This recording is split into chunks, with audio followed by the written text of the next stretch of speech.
Fifth, मेटरलिटी principal.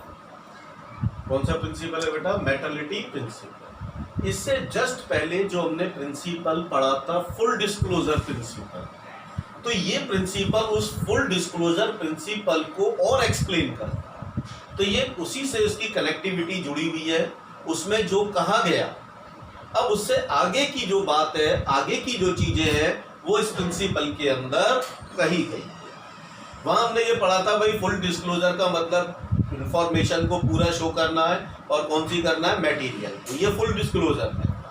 अब ये मेटरलिटी principal ये कहता है कि भाई कैसे पता लगेगा कि ये इंफॉर्मेशन यूजर्स के लिए और ओनर के लिए, इन्वेस्टर्स के लिए मटेरियल है कि नहीं है। इसका डिसीजन कैसे लें कि ये मटेरियल है या नहीं है, क्योंकि मटेरियल ही हमको दिखाना, ये मटेरियल नहीं दिखाना। तो इसके अंदर ये चीज अब क्लियर होगी कि वो मटेरियल है या नहीं। ठीक, देखो इट रेफर्स रिलेटिव। रिलेटिव का मतलब जो बिजनेस से रिलेटेड है, इंपॉर्टेंस और इंपॉर्टेंट है, ऑफ एन आइटम और इवेंट। कोई भी चीज जो हमारे बिजनेस से रिलेटेड है और बिजनेस के लिए इंपॉर्टेंट है, and item should be regarded as material. तो उस इंफॉर्मेशन को हम मटेरियल इंफॉर्मेशन मानेंगे। मटेरियल का मतलब है इंपॉर्टेंट इंफॉर्मेशन मानी जाएगी, और इसका मतलब इस इंफॉर्मेशन को हमें अकाउंट्स के अंदर शो करना है। If there is a reason, और उसके ऊपर उसके साथ कोई रीजन भी है, to believe that knowledge of it would influence the decision. और जिसको हम मटेरियल मान रहे हैं उसका अपना एक रीजन भी होना चाहिए कि हम उसको मटेरियल क्यों मान रहे हैं। अब क्यों मान रहे हैं भाई? इसलिए मान रहे हैं कि कोई चीज ऐसी है जिससे हमारे इन्वेस्टर्स, हमारे यूजर्स को नॉलेज होना जरूरी है, और हमारे इन्वेस्टर्स, हमारे यूजर्स के डिसीजन के लिए जरूरी है। ये उनको हेल्प करेगी उनको डिसीजंस लेने के लिए, तो मटेरियल मानो। नॉलेज ऑफ इट, उसकी नॉलेज किसको? ओनर को, यूजर्स को।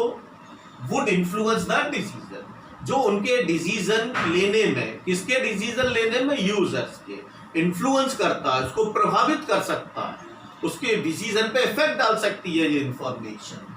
Of an informed owner as well as user. तो ऐसे हर इंफॉर्मेशन को हम मटेरियल मानेंगे। तो बेटा दो तीन चीजों का ध्यान रखना है। पहली चीज, रिलेटिव और इंपॉर्टेंट हो बिजनेस के लिए। इसी में से दूसरी चीज लेंगे, should be regarded as material if there is a reason. दूसरा, मटेरियल हमने माना, लेकिन उसके साथ लॉजिक होना चाहिए, रीजन होना चाहिए उसका बिलीव करने का। तीसरा, यूजर्स के डिसीजन को जो इन्फ्लुएंस कर सकती है। ये तीन चीजें अगर किसी इंफॉर्मेशन में है तो उसको मटेरियल मानेंगे, शो करेंगे। यही मटेरियलिटी प्रिंसिपल हमें बताता है। अब मैं इसमें एक एग्जांपल बताता हूं आपको। एग्जांपल है कि मान लो कोई बिजनेस है, उस बिजनेस के जो टर्नओवर है, टर्नओवर का मतलब होता है एक साल में कितना आपने सेल किया, एक साल में आपने कितनी सेल की, इसको टर्नओवर बोलते हैं। मान लो कोई बिजनेस है, उसका एक साल का टर्नओवर है 10 लाख रुपीज, एक साल में उसने सेल की 10 लाख रुपए। ठीक, अचानक से उसकी कोई मशीन खराब हुई और उस मशीन की रिपेयरिंग में उसके 2,50,000 2,50,000 रुपीज खर्च हो गए। सेल टोटल बिजनेस की 10 लाख है और मशीन में खर्चा एक्सपेंस हुआ 2,50,000 रिपेयरिंग। तो ये मटेरियल है क्योंकि टर्नओवर उसका ज्यादा बड़ा नहीं है। तो ऐसे बिजनेस के लिए ये क्या इंफॉर्मेशन मानी जाएगी? मटेरियल। अब इसको दूसरा एक एग्जांपल लेते हैं। मान लो एक बिजनेस है, उसकी टर्नओवर है 15 करोड़, एक साल में उसकी सेल है 15 करोड़, और अगर यही एक्सपेंस 2,50,000 का उस बिजनेस में होता है जिसका टर्नओवर 15 करोड़ है, तो यही इंफॉर्मेशन उसके लिए इमैटेरियल है, मटेरियल नहीं है। तो चीजें डिपेंड करती है बिजनेस के रिलेशन के ऊपर। तो एक इंफॉर्मेशन एक बिजनेस के लिए मटेरियल हो सकती है वही सेम इंफॉर्मेशन दूसरे बिजनेस के लिए इमैटेरियल हो सकती है। और बेटा ज्यादातर इस प्रिंसिपल के ऊपर थोड़ा हमारा पर्सनल जजमेंट भी काम करता है, क्योंकि इसका कोई hard and fast fix rule या फिक्स अमाउंट डिसाइडेड नहीं। ये हो गया मेटलिटी। पॉज कर देना, कितने सेकंड में। अब आता है नेक्स्ट नंबर 6, प्रूडेंस और कंजर्वेटिव प्रिंसिपल। कौन सा प्रिंसिपल है बेटा?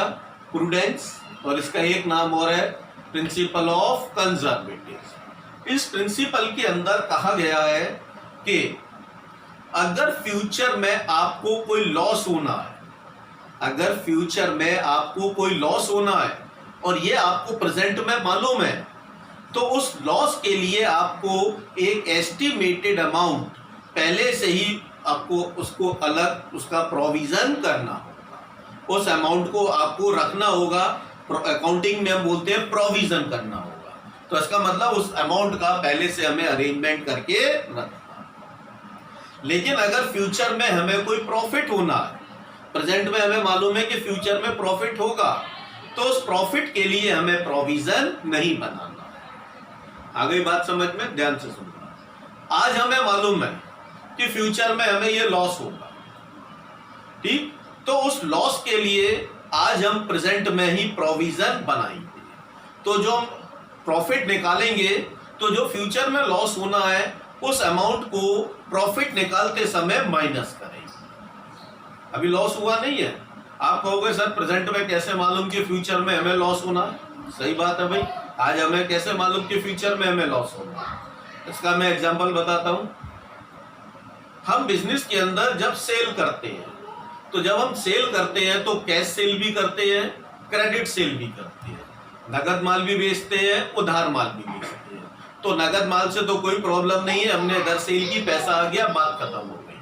लेकिन इसमें प्रॉब्लम है, जब हम उधार बेचते हैं तो वो पैसा हमें फ्यूचर में मिलेगा। और अक्सर होता है, हर बिजनेस के साथ होता है कि जितना हमने एक साल में बेचा उसमें से कुछ अमाउंट ऐसा है जो हमारा डूब जाता है, हमें वापस नहीं मिलता। जैसे जिसको बेचा वो कस्टमर शहर छोड़ के चला गया, जिसको बेचा उसकी डेथ हो गई, अब उसके फैमिली मेंबर वो पैसा नहीं दे रहे, ठीक? तो कई रीजन है जिसकी वजह से हमें वो पैसा मिलने की उम्मीद नहीं है। तो ये फिक्स अमाउंट नहीं होती है, एक एस्टिमेटेड अमाउंट होती है। और इसका एस्टिमेशन हम लगाते हैं अपने पास्ट एक्सपीरियंस से, क्योंकि हम कई साल से बिजनेस कर रहे हैं, तो हमें एक एस्टिमेशन होता है कि भाई हर साल लगभग इतना अमाउंट जो है हमारा डूब जाता है, वापस नहीं आता, या जिसके मिलने की उम्मीद बहुत कम होती है। तो ये पैसा इस साल का है, और इस समय जब हम प्रॉफिट निकालेंगे इस साल का, तो इसको माइनस करके चलेंगे। आ गया बेटा समझ में एग्जांपल? तो ये कहता है लॉस होना है तो उसको कंसीडर करना है, प्रॉफिट होना है उसको कंसीडर नहीं करना, ठीक? एग्जांपल मैंने दे दिया, provision for doubtful debt. Doubtful का मतलब हमें उम्मीद है कि भाई मिल भी सकता है, नहीं भी मिल सकता है, तो उसके लिए हम पहले से अरेंजमेंट करके चलते। अब जरा ध्यान से देखो, do not anticipated profit. Anticipated profit, अगर कोई प्रॉफिट होना तो उसको एंटीसिपेट नहीं करना है, उसको छोड़ देना, होगा तो हो जाएगा, नहीं होगा तो नहीं होगा, उसके बारे में नहीं सोचना, कोई अरेंजमेंट नहीं करना। But provide for all possible losses, कि फ्यूचर में कोई लॉसेस होने हैं तो उसके लिए प्रोवाइड का मतलब है पहले से ही हमें अरेंजमेंट करना है। इट टेक्स इनटू कंसिडरेशन, उसको कंसिडरेशन में लेना है, मान के चलना है भाई लॉस होगा, उसके लिए इतना हमें अरेंजमेंट करना है। The application of this concept ensure, निश्चित करता है, that the financial statement do not show better position. अगर हम उस लॉस को पहले से ही लेके चलेंगे और जो भी प्रॉफिट निकालेंगे, तो वो जो प्रॉफिट निकलेगा बेटा वो एक्चुअल प्रॉफिट होगा। और अगर हम इस चीज को कंसीडर नहीं करेंगे तो इससे जो हमारा प्रॉफिट होगा, जो हम फाइनेंशियल स्टेटमेंट बनाएंगे, इनकम स्टेटमेंट और बैलेंस शीट, तो वो सही प्रॉफिट नहीं माना जाएगा अकाउंटिंग में, और बैलेंस शीट भी उसको सही पोजीशन को शो नहीं करेगी। तो इसीलिए कहा गया ensure that financial statement do not show better position. अगर हम इसको कंसीडर नहीं करेंगे तो ये दोनों चीजें बेटर पोजीशन शो नहीं करेगी। एक्चुअल पोजीशन बिजनेस की इतनी है और हम उसको इतना दिखा रहे हैं, तो ये गलत। वो कह रहा है नहीं, अगर कोई लॉसेस होने हैं तो उसको कम करो, जो एक्चुअल पोजीशन है उसको दिखाइए। Better position than what is actual. तो हम कंसीडर करके चलेंगे तो बेटर पोजीशन होगी, और अगर हम कंसीडर नहीं करेंगे तो एक्चुअल पोजीशन कम है और हम उससे ज्यादा पोजीशन उसको दिखा रहे हैं यूजर्स को, जो कि गलत। एग्जांपल हो गया बेटा प्रोविजन फॉर डाउटफुल डेब्ट्स। तो अब हम यहाँ पे इतना अमाउंट जो है इनकम स्टेटमेंट में माइनस करेंगे, और बैलेंस शीट के अंदर डेटर को भी जिन लोगों से रुपया मिलना है, जैसे 5 लाख रुपया मिलना है और हमें लग रहा है भाई 20,000 डाउटफुल में जाएगा, तो माइनस 20,000 करके 4,80,000 दिखाएंगे, 5 लाख नहीं दिखाएंगे। तो बैलेंस शीट में डेटर से माइनस हो।